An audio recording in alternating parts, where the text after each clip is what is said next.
Now, world-renowned track and field coach Steve Francis has expressed discontent with the way the officials handled the women's sprint hurdles final at the National Senior Championships at the National Stadium yesterday. Simon Preston reports.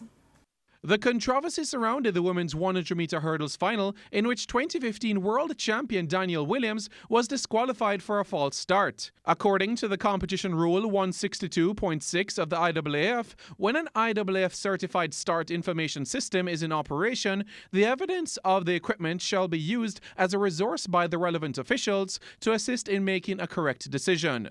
After a lengthy protest by Williams, which also saw her coach Lennox Graham encroaching the starters area, the race was eventually run without her. However, not all the remaining athletes heard the starters gun on the recall, as the informed world leader Janique Brown ran the entire race. Another rerun did not take place, with the meet announcer indicating the J3As had decided to abort the race. Coach Francis questioned the decision to abort the race. I can't see how you can be saying that the girls were injured. The girls weren't injured. They did not tell anybody that they were injured, based on what they told me.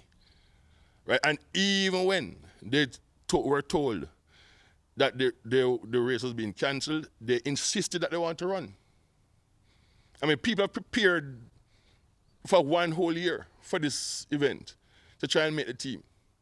And you are telling me now that they have to sit down and wait to go into the boardroom, for somebody in the boardroom to arbitrarily, one, bringing back the person who first started. Because as a consequence, she apparently is not going to be eligible for selection.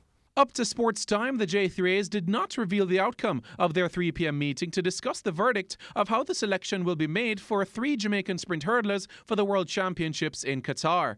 Meanwhile, Coach Francis believes the J3As should arrange for officials from overseas to officiate to enhance the local product. I think they must prepare and go back to the primary school meets and practice, because they clearly can't handle anything else. Right? They too many times they have interfered with the performance of the best athletes in the world. Too many times. And it's time to put the athletes put their foot down and say, look, we need good officiating. We need good officiating. We cannot perform with one back of your mind thinking about, I wonder what's going to happen now. It can't work.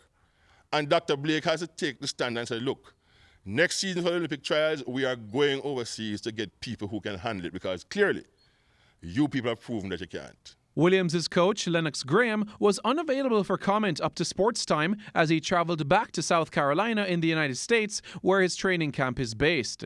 In the past, the J3A starters have been criticised for using their discretion in ruling faulty starts when it concerned a few of the nation's top athletes who seemed to have false started. Simon Preston reporting for TVJ Sports.